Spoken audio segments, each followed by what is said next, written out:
Le poids du silence enveloppait tout le chemin, alors que Paul poussait doucement le fauteuil roulant de sa fille, Camille, le long d'une rue du Vieux-Lyon qu'il connaissait par cœur. Pourtant, ce jour-là, même les pavés semblaient plus durs, plus froids, et la ville lui paraissait soudain immense, presque infranchissable. À chaque grincement des petites roues sur les trottoirs irréguliers, Paul sentait ses forces s'amenuiser, comme si l'espoir, autrefois aussi fort qu'un feu, lui glissait lentement des mains. Il n'y avait plus que le bruit discret de ses propres pas et, surtout, le regard perdu de Camille, qui fixait l'horizon, enfermé dans une routine tissée d'attentes, de doutes et de déceptions. En avançant sous le ciel gris, Paul ne pouvait s'empêcher de ressasser tout ce qu'il avait perdu en route. Il revoyait les éclats de rire de Camille, ses courses insouciantes dans le petit jardin derrière l'immeuble, ses cabanes improvisées sous l'ombre des tilleuls. Tout ça semblait appartenir à une autre existence, lointaine et inaccessible. Désormais, chaque souvenir heureux avait pour lui le goût amer de ce qui ne reviendrait plus. Les médecins, rencontrés par dizaines, lui avaient répété qu'il ne pouvait rien promettre. Et la foi, un temps si précieux à ses yeux, s'était effritée peu à peu devant l'absence de réponse. Il avait prié, supplié même, et parfois, mais le silence de ses prières était devenu aussi pesant que celui qui flottait entre lui et sa fille. Paul se méfiait des promesses de miracles. Il savait combien il était dangereux de s'accrocher à de vaines illusions. Souvent, il avait hésité à encourager Camille, quand parfois, toute timide, elle lui parlait d'espoir, de rêve de guérison. Il redoutait de la voir retomber plus bas, encore plus désespéré s'il venait à croire pour rien. Et pourtant, il ne pouvait se résoudre complètement à abandonner l'idée qu'un changement, même infime, puisse encore arriver. Arrivé à un carrefour, il marqua une pause, respirant un grand coup. Autour d'eux, le monde continuait sa route, indifférent à sa lassitude et à la tristesse dans les yeux de Camille, qui, elle, continuait à fixer le vide, silencieuse, comme s'il restait malgré tout une minuscule lumière au fond de son regard. Soudain, une voix aiguë, mais étonnamment assurée, tira Paul de ses pensées sombres. « Hé, tonton !» lança un garçon, planté à l'entrée d'une petite ruelle, les mains profondément enfoncées dans ses poches trop grandes pour lui. Paul sursauta, cherchant brièvement autour de lui, avant de croiser le regard de l'enfant, assis sur une vieille caisse qui avait sûrement connu de meilleurs jours. C'était un gamin du quartier, les vêtements un peu sales, les cheveux en bataille, et dans ses yeux, une lueur sérieuse qui n'appartenait qu'aux enfants ayant déjà vécu trop de choses. Il s'appelait Léo. Tout le monde dans le coin le connaissait, ou du moins croyait le connaître. Malgré la misère collée à sa peau, Léo semblait porter en lui une force invisible, comme un secret précieux qu'il gardait bien caché. Il observait Paul et Camille depuis plusieurs minutes, sans rien dire, avec la patience de ceux qui ne sont jamais pressés.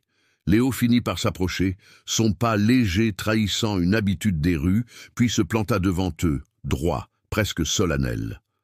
Paul, d'abord, se sentit agacé par cette interruption soudaine. Il n'était pas d'humeur à répondre à des enfants du quartier, surtout quand il traînait derrière lui tant de soucis. Mais Léo, sans détour, fixa longuement Camille avant d'annoncer d'une voix basse mais pleine de conviction « Moi, je peux la faire marcher à nouveau ». Les paroles du garçon résonnèrent étrangement dans l'air, suspendues un court instant entre le gravier et les murs couverts de tags. Paul laissa échapper un petit rire sec, persuadé qu'il venait d'entendre une plaisanterie. Depuis, combien de temps n'avait-il pas entendu une promesse pareille? Même les médecins n'osaient ne plus en faire. Pourtant, alors qu'il s'apprêtait à répondre d'un ton détaché, il croisa le regard de Camille. Un éclat minuscule, un mélange de curiosité et de quelque chose qui ressemblait bien à de l'espoir, brillait dans ses yeux fatigués. Cette petite flamme, même discrète, suffit à faire douter Paul. Et si, pour une fois, il n'écartait pas tout de suite l'inattendu, sans s'en rendre compte, il resta silencieux une seconde de trop, laissant la possibilité s'installer entre eux, au milieu du trottoir, comme un souffle inattendu. Léo, avec un naturel déconcertant, raconta simplement qu'il connaissait depuis un moment la routine de Paul et Camille. Sans jamais les suivre de trop près, il expliqua qu'il les voyait souvent passer ici, surtout en fin de journée, toujours avec cette même démarche lente et ce silence pesant autour d'eux. Il n'avait jamais voulu déranger, juste observer, parce qu'il sentait au fond une connexion avec leur tristesse. Pour Léo, reconnaître la souffrance dans les yeux de Camille, c'était comme voir un reflet de ses propres peines, celles qu'on apprend tôt à cacher dans les recoins des rues où l'on grandit trop vite. Paul, de son côté, n'était pas du genre à laisser n'importe qui s'approcher de sa fille. Il avait trop souvent croisé des gens qui promettaient monts et merveilles, mais qui disparaissaient dès que la réalité se faisait sentir. Les arnaques, les faux espoirs, il connaissait ça par cœur. Pourtant, la franchise tranquille de Léo le troublait. Le garçon ne promettait rien d'extraordinaire.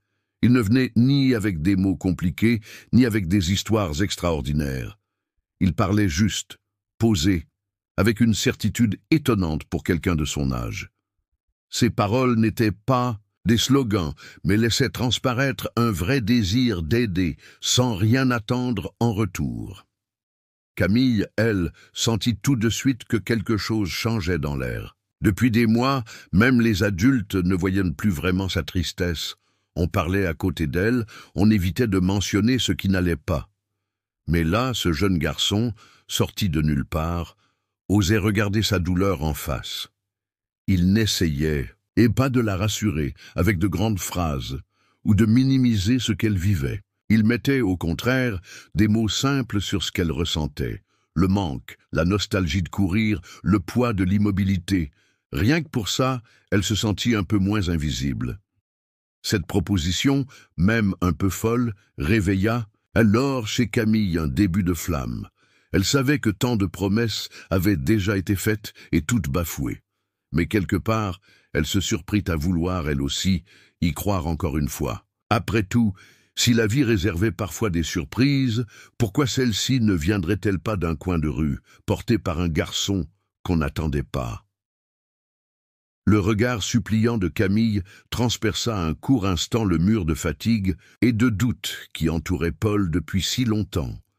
Elle tourna doucement la tête vers lui, les yeux brillants d'une attente mêlée de crainte, puis lui demanda d'une voix à peine audible mais terriblement déterminée.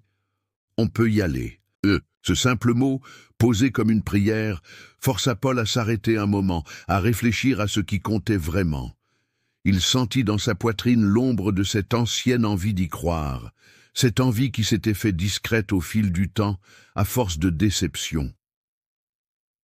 Dans sa tête, c'était la tempête. Allait-il vraiment confier sa fille à un gamin sorti de nulle part, au lieu d'écouter la voix, plus raisonnable, qui lui dictait que seuls les médecins pouvaient peut-être apporter une solution?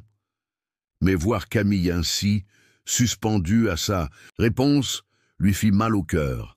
Il comprit que parfois, la raison devait céder la place à la toute petite étincelle d'espoir qui refusait de mourir, même après tant d'années à vivre dans l'incertitude. Son hésitation lui sembla durer une éternité, mais il prit finalement une grande respiration et hocha la tête.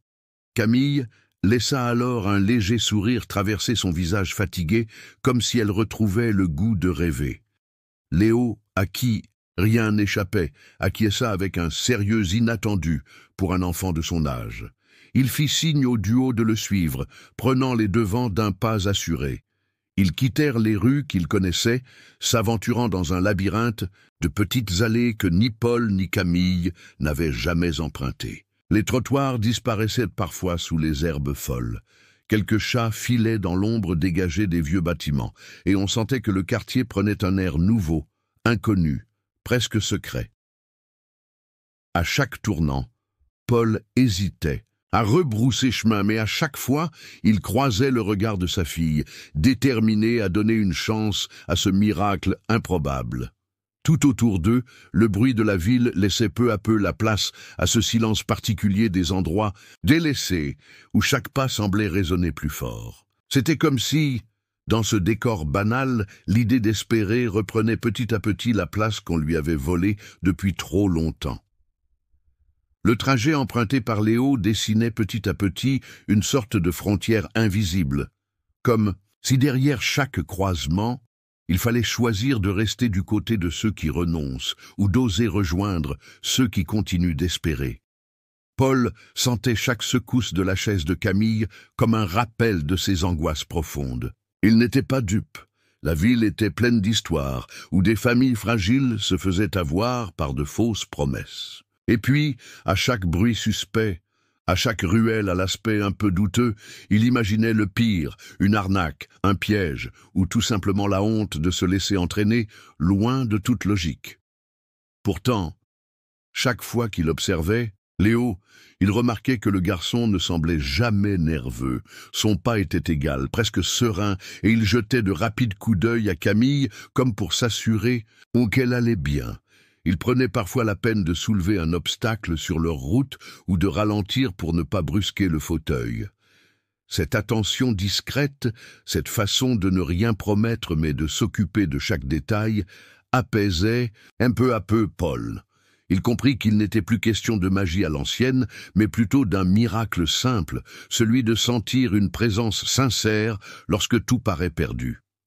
Camille, elle, était silencieuse, mais son visage changeait. Elle regardait Léo de temps en temps, intriguée par sa confiance tranquille.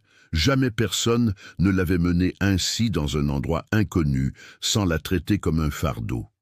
Léo, lui, ne cherchait pas à remplir l'air de paroles. Il avançait sûr de lui, convaincu que le chemin comptait autant, sinon plus, que l'arrivée. Il avait ce don de donner à chacun l'impression de faire partie de quelque chose d'important, même si l'objectif final demeurait encore mystérieux. Au fur et à mesure qu'il s'enfonçait dans les arrière-cours et les terrains vagues du quartier, la peur de Paul se mêlait à une drôle de curiosité. Il ne savait pas ce qui les attendait. Il se disait que parfois, avancer sans comprendre, une poignée après l'autre sur la poignée du fauteuil, c'était ça, croire à un miracle. Léo, sans le savoir, leur montrait qu'il suffit de continuer, même quand on ne sait pas très bien où cela conduit. Quand ils finirent par quitter le dédale des immeubles et des rues pavées, Paul réalisa soudain que le paysage avait changé sans qu'ils s'en rendent vraiment compte. Devant eux, il n'y avait plus que la terre battue, des touffes d'herbes folles de chaque côté du chemin, et la ville derrière paraissait déjà loin, comme un vieux souvenir. Le bruit des voitures avait disparu, remplacé par le chant des oiseaux qu'on n'entendait jamais depuis leur appartement. Même le vent semblait différent ici, apportant avec lui des odeurs de feuilles et la promesse de quelque chose de neuf. Paul, malgré tout, restait tendu. Il sursautait au moindre cri d'un merle ou au craquement d'une branche sous les roues du fauteuil. Il avait l'impression de perdre le contrôle, ce qui l'effrayait plus que tout. À plusieurs reprises, il se demanda s'il devait faire demi-tour, juste avant de croiser à nouveau les yeux de Léo qui gardait son calme sans faillir. Le jeune garçon marchait avec assurance, comme s'il connaissait chaque pierre, chaque tournant à venir. Sa façon de guider le petit groupe, sans jamais brusquer Camille ni bousculer la fragile confiance de Paul, calmait petit à petit les appréhensions du père.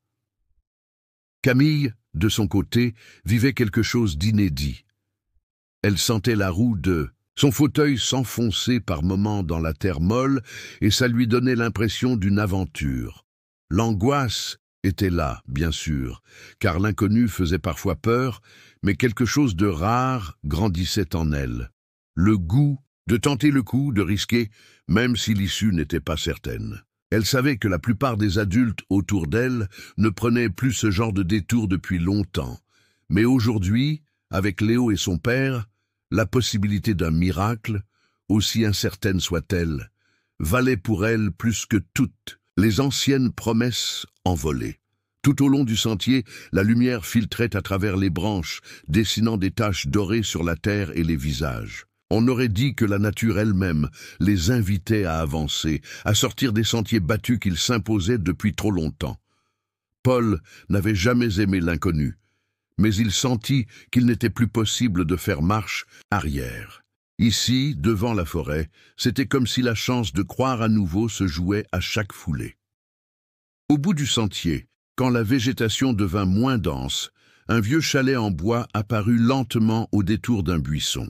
On aurait pu passer 1000 fois à côté sans le remarquer. Il était recouvert de mousse, la peinture s'écaillait, et les volets tenaient surtout grâce à la mémoire du bois. Pourtant, il dégageait une atmosphère à part, presque irréelle. Camille eut un instant l'impression de retomber dans les histoires que sa grand-mère lui racontait avant l'accident, des histoires où les miracles se glissaient à la lisière des forêts et où les réponses les plus importantes se cachaient dans des endroits hors du temps. Léo s'arrêta devant la porte, puis posa une main rassurante sur le dossier du fauteuil de Camille, comme pour dire qu'ils étaient arrivés à la bonne destination, même si personne n'aurait cru qu'un tel lieu existait encore près de Paris. Paul resta en retrait, les bras serrés contre sa poitrine, partagés entre la méfiance et l'étonnement. Il se sentait sur un territoire qui échappait à toutes ses habitudes, loin des couloirs bruyants de l'hôpital ou de leur petit appartement. Sur la terrasse de la cabane, une femme les attendait, assise calmement sur un banc usé. Ses cheveux courts et argentés attrapaient la lumière de la fin d'après-midi, et ses yeux vifs mais très doux scrutaient chacun d'eux comme si elle anticipait les motifs silencieux de leur visite. Elle portait un gilet de laine tricoté à la main, couleur d'écorce, et posait ses mains en coupe sur ses genoux, avec une tranquillité déconcertante. Léo s'avança le premier, adressant à la vieille femme un signe de tête plein de respect. Paul, encore sur la réserve, sentit néanmoins quelque chose d'apaisant dans la simplicité de la scène. Camille, elle, éprouvait une sensation étrange, comme si tout ici lui rappelait les nuits paisibles avant que sa vie ne bascule. Dans le regard profond de la femme, il y avait à la fois la gravité de celles qui ont tout vu et la promesse d'une écoute sincère. Il n'était plus question de médecine ni de logique.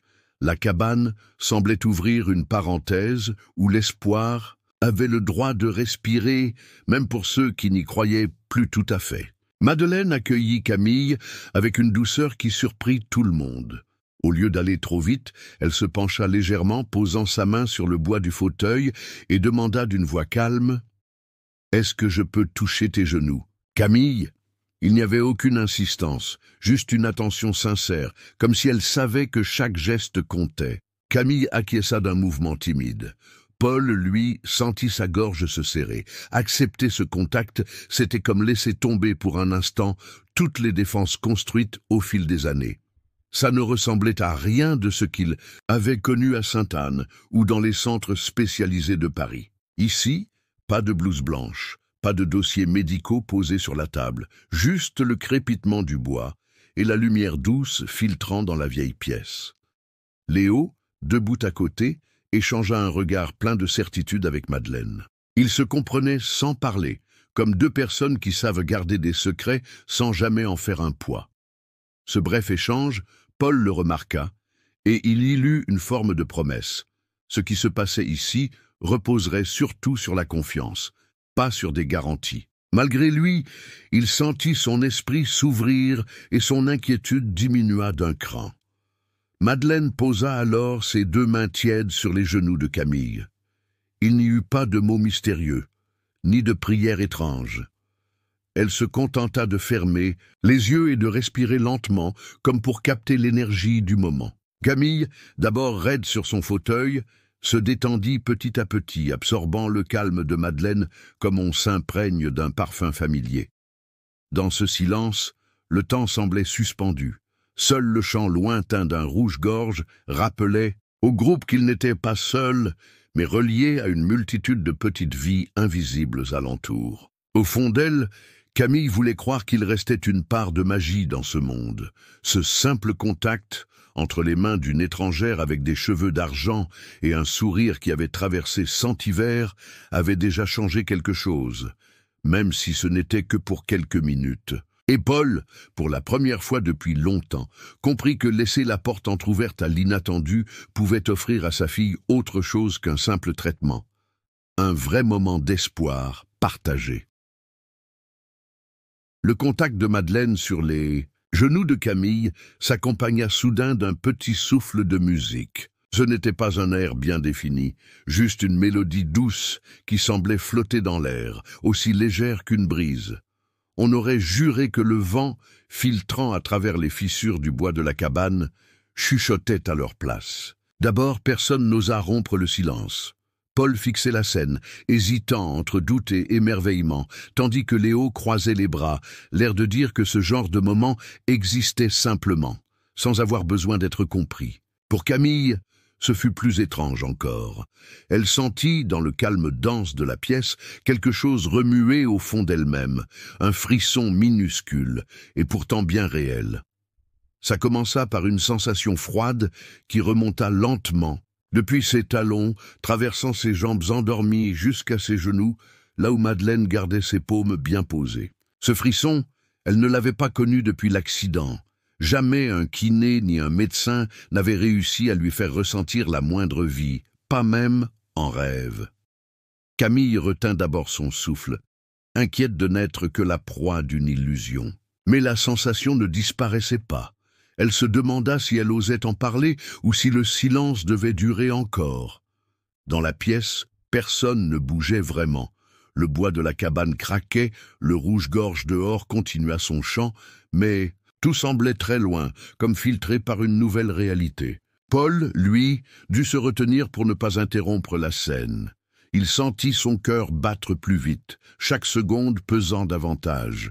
Il pensait à toutes ces années passées à espérer une nouvelle pareille, et malgré la peur de se tromper, l'envie de croire était plus. Et forte que tout, Camille finit par souffler, d'une voix à peine audible. « Papa, je crois que j'ai senti un fourmillement. » Un simple mot, et tout bascula dans la pièce.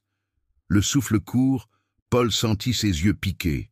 Il ne voulait pas s'emballer, mais c'était la première fois qu'elle exprimait ce genre de sensation depuis tant d'années. Léo, discret, glissa un petit sourire à Camille, et Madeleine, elle, se recula doucement, offrant un regard chargé de tendresse, mais aussi de respect devant ce moment fragile où l'impossible semblait à portée de main, ne serait-ce qu'un instant.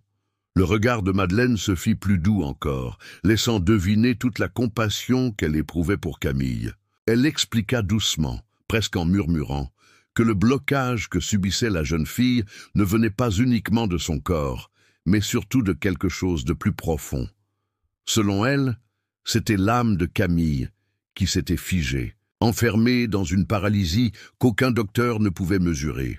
Le chagrin, la peur et la solitude, tous ces sentiments accumulés, avaient construit une sorte de barrière invisible. Ce n'était pas que ses muscles refusèrent de répondre, c'était que toute sa volonté, quelque part, s'était repliée pour ne pas souffrir davantage. À cette explication, Paul ne put s'empêcher de lever les yeux au ciel. Pour lui, tout cela ressemblait à une jolie histoire sans fondement. Il avait toujours cru que la science finirait par leur offrir une solution, pas qu'il fallait faire appel à des histoires de blocage de l'âme.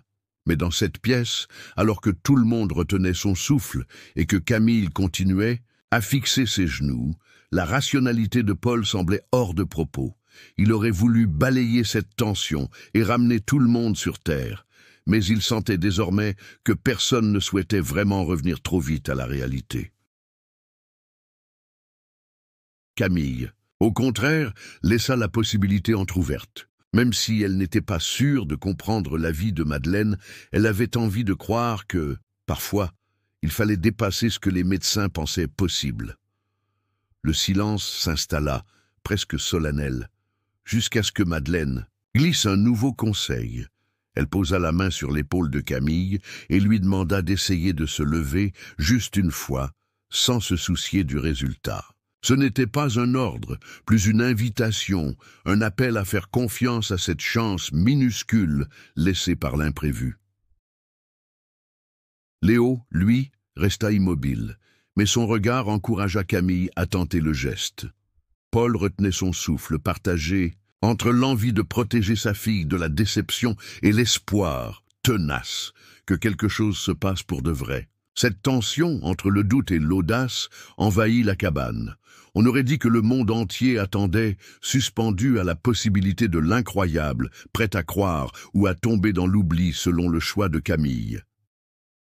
Quand Camille décida de tenter le geste, tout sembla s'arrêter dans la cabane. Son cœur battait si fort qu'elle avait l'impression que chacun pouvait l'entendre.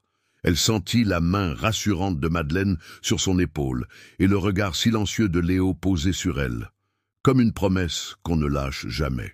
Paul, debout à quelques pas, se crispa, prêt à bondir si sa fille avait besoin de lui, mais il se força à rester là, immobile, respectant cet instant fragile. Camille rassembla tout son courage pour agripper les accoudoirs du fauteuil. Ses bras tremblaient, mais elle insista, essaya de décomposer chaque petite étape, de ne pas penser à ce qu'elle ne maîtrisait pas. Une chaleur étrange monta de ses jambes pendant un instant, comme si une force ancienne circulait, aidée par cette étrange énergie née de la foi paisible de Madeleine. Lentement, elle sentit ses genoux se raidir, pas beaucoup, mais assez pour que son corps s'élève d'1 ou 2 centimètres au-dessus du siège. Pour Camille, c'était comme toucher l'impossible du bout des doigts. En ce moment, Paul la fixait, les yeux écarquillés, retenant sa respiration. Il avait tellement vu sa fille lutter, pleurer, se battre contre la fatigue et l'impuissance qu'il ne comprenait pas ce à quoi il assistait. Son envie d'intervenir grandissait, mais il savait que Camille devait affronter cette épreuve, seule. Lui offrir ce moment, c'était accepter d'avoir confiance, même sans certitude. Camille dut repousser ses doutes à chaque seconde. Elle sentit ses jambes vaciller, ses muscles crier de fatigue, et la peur du ridicule lui monter au visage. Mais sa volonté était plus forte encore. Elle mit tout ce qui lui restait d'énergie pour essayer un pas, mais son corps céda sous son propre poids, et elle s'effondra doucement, évitant de justesse une véritable chute grâce aux bras attentifs de Madeleine et Léo. Le fauteuil roula un peu sur le vieux parquet, mais Camille ne pleura pas. Elle sourit même, les joues rouges d'effort, et leva la tête vers son père, puis vers Madeleine. Ce n'était pas un échec, ni une défaite. Pour la première fois, elle s'était dressée seule face à la peur, et tout le monde le comprit. Paul, déboussolé, sentit une fierté immense se mêler à ses inquiétudes. Sa fille venait de défier le sort, et cela valait 1000 victoires. Paul n'attendit pas une seconde de plus. Il s'avança, les yeux embués de larmes auxquelles il ne chercha même pas à résister, et serra Camille dans ses bras comme si rien d'autre n'existait. Longtemps, il n'avait osé caresser l'idée de retrouver sa fille autrement qu'assise, dans ce fauteuil, séparée par la crainte de créer de faux espoirs. Mais ce jour-là, même la réalité ne pouvait rivaliser avec l'émotion du moment. Il pleura, sans honte ni pudeur, secoué de petits sanglots. Camille, blottie contre lui, ferma les yeux et sentit la chaleur de ce contact comme un ancrage, une promesse faite sans mots. Cet élan effaçait en quelques secondes toutes les années où Paul s'était senti impuissant, condamné à regarder. Sa fille traversait les hauts et les bas de la rééducation, les dizaines de rendez-vous, les longues attentes dans les couloirs trop blancs des hôpitaux parisiens. Ce bref instant, ce simple essai, suffisait à tout reconfigurer. Il n'était plus question d'échec ou de diagnostic réservé, juste la certitude qu'en osant croire à un meilleur, malgré tout, on traçait déjà une nouvelle route. Paul se fit la promesse, au creux de ce silence interrompu par leur respiration entrelacée, de ne plus jamais abandonner l'espoir, même si l'épreuve semblait parfois insurmontable. Un peu à l'écart de cette étreinte, Léo et Madeleine s'observaient en silence. Il n'y avait ni applaudissements, ni grands gestes victorieux. Leurs regards échangés, chargés d'une discrète tendresse, disaient tout ce qu'il fallait comprendre. Ici, il ne s'agissait pas de miracles comme au cinéma, ni d'exploits à crier sur tous les toits. C'était quelque chose de plus ancien, presque sacré, un rituel subtil de réparation où ceux qui aident savent qu'ils ne sont que des passeurs sur le chemin de ceux qui veulent avancer. Madeleine hocha imperceptiblement la tête, et Léo lui répondit d'un petit sourire complice, une sorte de reconnaissance muette. Au fond, dans cette cabane cachée au sud de la forêt de Fontainebleau, chacun comprit la portée de l'instant, Ce n'étaient pas les résultats spectaculaires qui comptaient, mais le courage d'essayer, la volonté de croire et la dignité silencieuse de ceux qui, ensemble, s'offrent une nouvelle chance. Paul, encore bouleversé par ce qu'il venait de vivre, chercha instinctivement à comprendre ce qui avait bien pu rendre cela possible. Il se détourna doucement de Camille, l'essuyant rapidement ses larmes d'un revers de la main, et se tourna vers Léo, qui attendait calmement à quelques pas, les mains croisées derrière le dos. Il y avait dans ses yeux une curiosité, même presque fébrile, le genre de regard qu'on a lorsqu'on espère qu'on va enfin recevoir les explications qui manquaient depuis si longtemps. Malgré tout le soulagement que Paul ressentait, la soif de mettre un peu d'ordre dans tout ce chaos humain restait présente chez lui, comme un vieux réflexe de ceux qui ont toujours cherché à rationaliser la vie. « Tu peux m'expliquer ?» demanda-t-il à Léo, la voix tremblante, un peu enrouée par l'émotion. Il avait besoin de croire que ce qu'il venait de voir ne relevait pas du hasard ou d'une chimère passagère. Derrière lui, Madeleine restait silencieuse, laissant Léo prendre la parole, comme si l'essentiel appartenait au garçon. Léo haussa les épaules d'un air tranquille, loin du mysticisme qu'attendait Paul. Il expliqua, assez simplement, qu'il n'y avait là rien de magique. Tout ce qu'il savait, il l'avait appris auprès de sa grand-mère, une femme discrète mais pleine de patience, connue dans le petit village de Nemours pour ses plantes médicinales et sa capacité à écouter les confidences des âmes fatiguées. Sa grand-mère avait une façon de voir, au-delà des simples douleurs du corps, de deviner quand la peine ou la peur se cachaient derrière un symptôme. Il raconta comment, enfant, il l'avait souvent accompagné lors de visites à des voisins ou à des cousins malades, et comment il avait observé ses gestes, simples mais pleins de respect, jamais spectaculaires. Elle disait toujours qu'il fallait d'abord écouter le silence, puis regarder les mains, les épaules, la façon dont une personne se ferme quand elle souffre, poursuivit-il.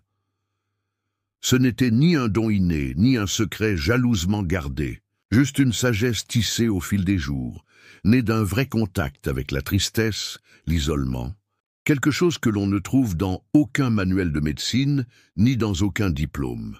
Paul, un peu désarçonné, comprit alors qu'il s'agissait surtout d'humanité partagée et d'attention vraie. Ce qui avait eu lieu dans cette cabane n'était pas de la magie, mais l'écho ancien des gestes simples et bienveillants, hérité de ceux qui, sans bruit, réparent les autres depuis toujours. Léo ne s'arrêta pas juste à parler de l'héritage de sa grand-mère. Il laissa aussi transparaître un peu de son propre vécu.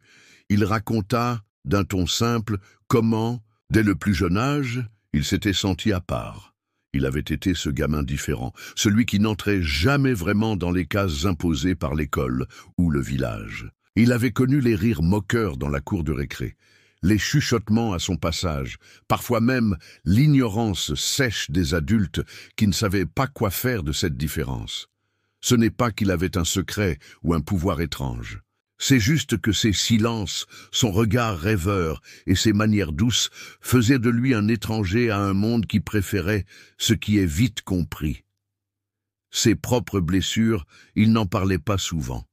Mais ce jour-là, alors que Paul, Madeleine et surtout Camille l'écoutaient, il accepta de partager ce qui l'avait aidé à tenir, la conviction que la vraie force se cache parfois dans la solitude et l'attention sincère des autres. Il expliqua que pour lui, Madeleine n'était pas quelqu'un qui guérissait les gens comme un médecin ou un magicien.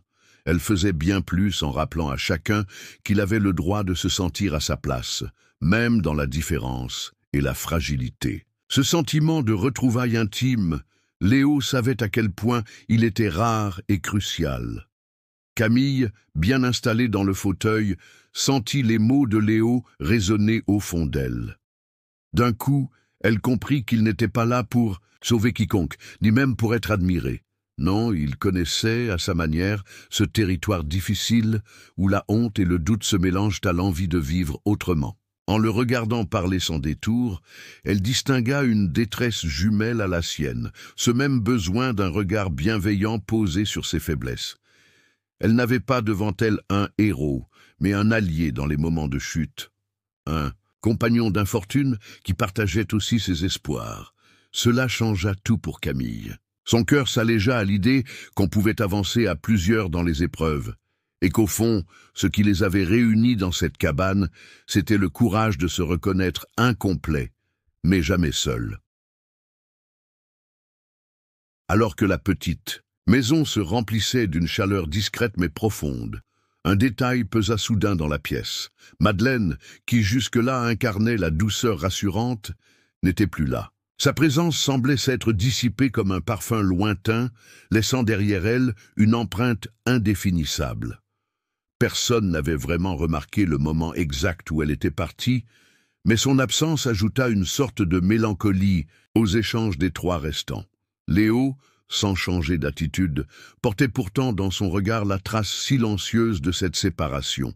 Ce n'était pas vraiment une tristesse, plutôt une acceptation douloureuse, presque familière. Il savait que la mission de Madeleine ne s'arrêtait jamais là où commençaient les remerciements, et que d'autres auraient besoin d'elle ailleurs, sur d'autres chemins perdus en France.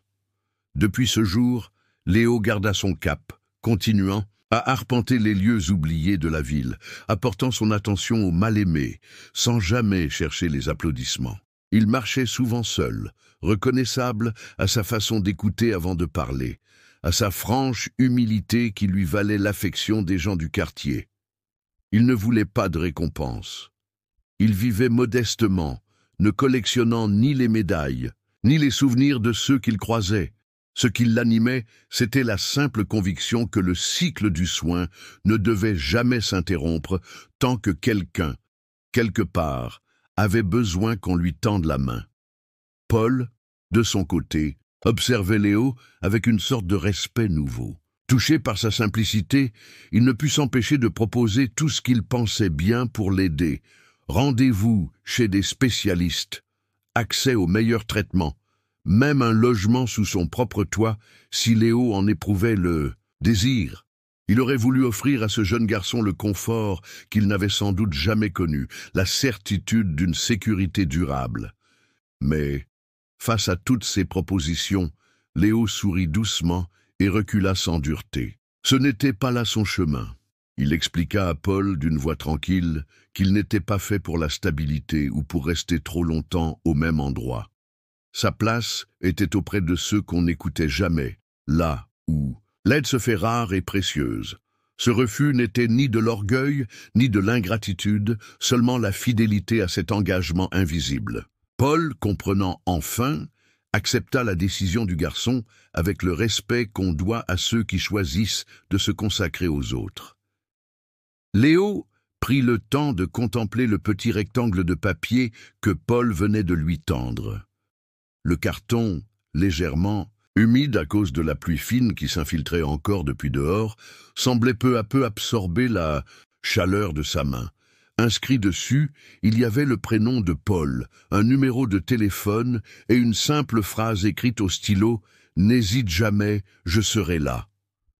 Ce geste en apparence anodin bouleversa Léo plus qu'il ne voulait. L'avouer. Il savait que dans un monde où les promesses s'échangeaient souvent contre de vaines attentes, il tenait là la preuve concrète que quelqu'un croyait, sincèrement, en sa valeur. Ce n'était pas juste une main tendue au hasard, ni l'expression d'une charité distante, mais la déclaration claire qu'il avait, lui aussi, le droit d'être soutenu. Longtemps, Léo avait accepté, presque comme une fatalité, d'être celui qu'on écoute, celui qui aide, mais que l'on oublie. Pourtant, ce soir-là, dans la cabane au cœur de la forêt de Fontainebleau, il comprit que les rôles n'étaient jamais figés. Pour la première fois, il sentit ce que cela faisait d'être traité avec égard, d'être regardé comme un sujet à part entière et non comme un figurant dans la vie des autres. C'était un sentiment neuf, à la fois réconfortant et fragile, qui s'inscrirait sûrement dans sa mémoire bien après que tout le monde soit parti. Autour de lui, Camille et Paul avaient deviné que l'échange valait plus que toutes les belles phrases du monde. Ce simple carton devenait le témoignage d'un lien, qui n'impliquait ni dette ni obligation. Chacun y trouvait sa place, avec ses forces et ses incertitudes. Le respect flottait dans l'air, léger, sans pression, comme une complicité naturelle. Léo glissa finalement le carton dans la poche intérieure de sa vieille veste, sans faire de promesses, mais le regard soudain plus assuré. Il savait, au fond, qu'il n'aurait peut-être jamais besoin d'appeler ce numéro. Mais ce qui comptait vraiment, c'était cette sensation profonde d'appartenir enfin quelque part, d'avoir été reconnu non pas pour ce qu'il apportait, mais simplement pour ce qu'il était. Les perspectives semblaient s'ouvrir, riches de toutes les rencontres à venir et de tout ce qui pourrait advenir, maintenant que chacun avait trouvé sa juste valeur. La soirée avançait, enveloppant la cabane d'une obscurité tranquille, seulement percée par la lumière vacillante d'une vieille lampe posée sur la table. Alors qu'ils se préparaient à quitter ce lieu marqué par la sincérité de leur rencontre, Camille s'approcha de Léo sans réfléchir, son cœur battant encore plus fort que tout à l'heure. Elle avait longtemps cru que la distance était plus sûre, que la retenue la protégeait du désespoir, mais tout avait changé ici autour de ce feu fragile. Sans un mot, elle passa ses bras autour des épaules de Léo et le serra contre elle. Ce n'était pas seulement un geste d'adieu, c'était un remerciement, un moyen de fixer dans leur mémoire ce qu'ils venaient de partager, à la frontière, si fine de l'impossible et du possible. Pour Camille, cette étreinte avait une saveur particulière. Il ne s'agissait pas de gratitude envers un sauveur, mais d'une reconnaissance profonde envers celui qui avait su, l'espace d'un instant, transformer la résignation en courage. Elle sentait la chaleur de Léo, le cœur battant contre elle, et comprenait qu'il était possible de tout recommencer, que l'espérance n'était pas seulement un mot, mais un fil solide tissé par chaque rencontre vraie. Ce contact, bien plus puissant qu'un silence ou un discours, scellait un pacte invisible entre celui qui a souffert et celui qui a tendu la main. Léo, un peu surpris, ne répondit pas tout de suite, mais, progressivement, un sourire presque timide s'installa sur son visage. Il rendit l'accolade sans hésiter cette fois-ci, prenant le temps de savourer ce moment rare. Depuis la disparition de sa grand-mère, il n'avait plus connu cette chaleur fraternelle, cette certitude d'être à la fois utile, présent et, surtout, indispensable aux yeux de quelqu'un. C'était comme si une faille ancienne se refermait, un peu apaisée par la douceur simple d'un câlin sincère.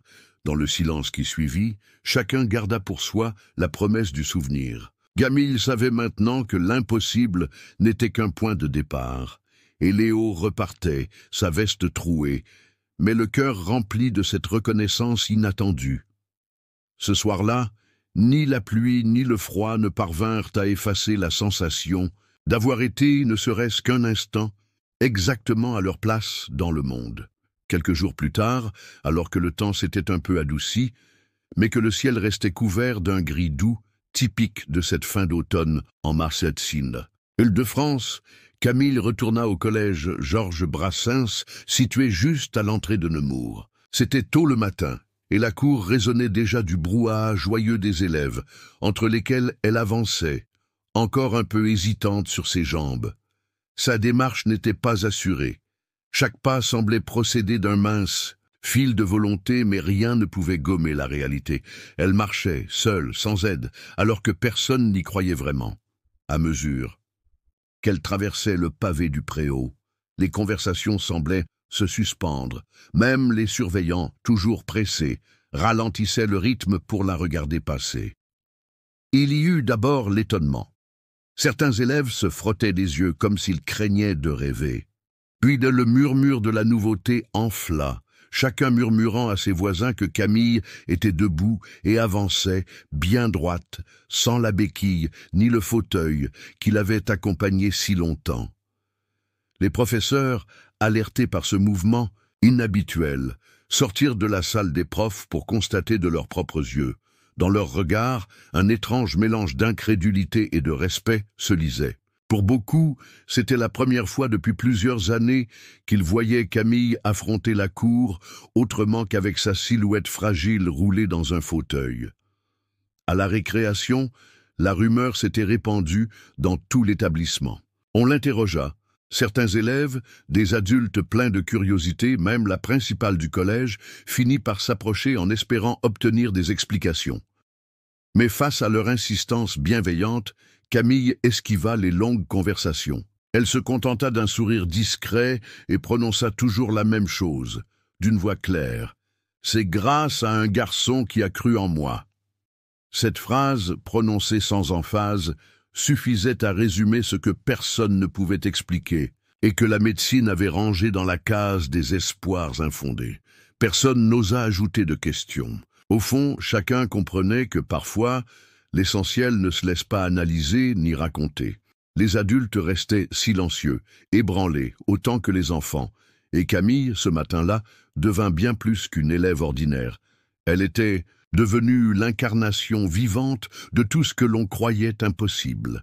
Dans la banlieue sud de Paris, à Montrouge, rien ne signalait ce matin-là qu'un événement spécial se produirait. Les rues étaient encore humides après la pluie de la nuit, les passants pressés, et les commerçants levaient déjà les rideaux métalliques.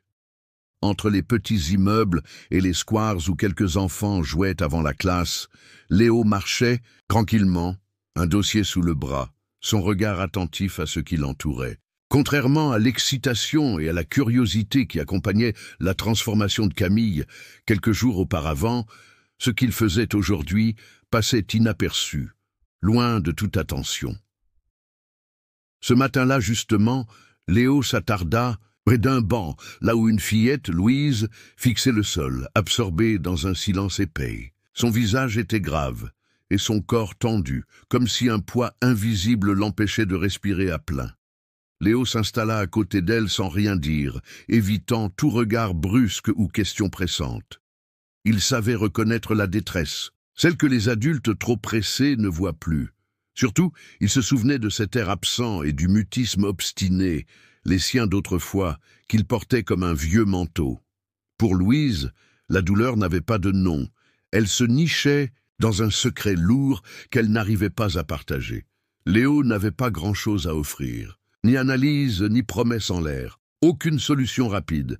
Il commença à fredonner le même air doux que sa grand-mère Madeleine lui chantait pour le consoler, cette chanson qui apaisait les peurs quand tout semblait noir. Le temps s'étira, la fillette finit par lever les yeux.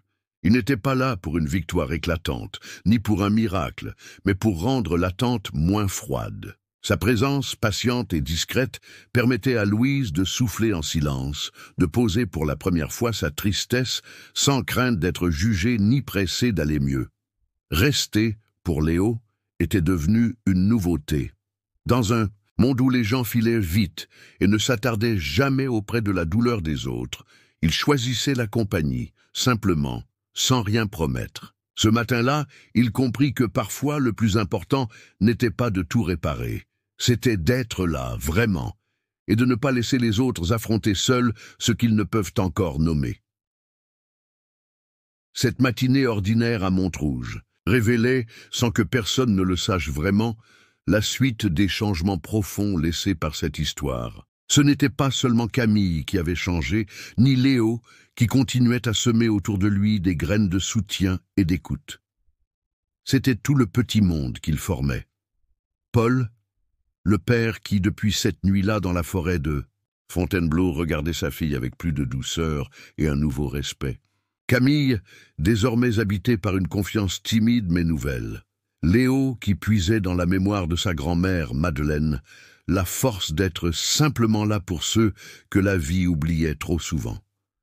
Même l'absence de Madeleine devenait une présence discrète, presque palpable, tissant entre eux une sorte de fil invisible qui renforçait chaque geste, chaque mot, chaque silence partagé.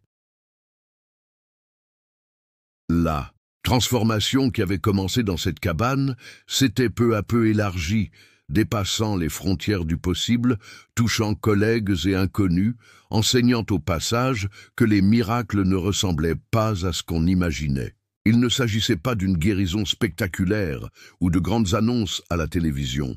La vraie force, c'était celle de la patience, de la douceur infatigable, la volonté de rester, même dans le doute, même quand rien n'assure, qu'une fin heureuse arrive. Les regards échangés entre Paul et Camille, le respect silencieux de Léo envers chaque enfant perdu, la tendresse persistante évoquée par la chanson de Madeleine.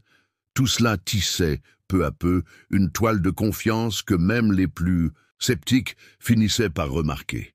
Dans le fond, chacun avait reçu quelque chose de ce miracle discret. Paul avait appris à ne pas tout réparer, mais à accompagner sans juger les faiblesses de sa fille. Camille avait découvert qu'elle n'était pas seule, que la fragilité pouvait aussi donner du sens aux rencontres. Léo, de son côté, continuait à marcher parmi les ruelles, sachant que la vérité n'est pas d'effacer la douleur, mais d'être simplement là, de regarder l'autre sans attendre de prouesse. Et c'est probablement cela, la plus belle leçon que cette histoire pouvait offrir. Écouter sans juger, marcher ensemble même dans le doute et garder le courage de croire qu'un simple geste peut suffire à tout changer, là où personne n'osait plus espérer. Voilà le vrai miracle,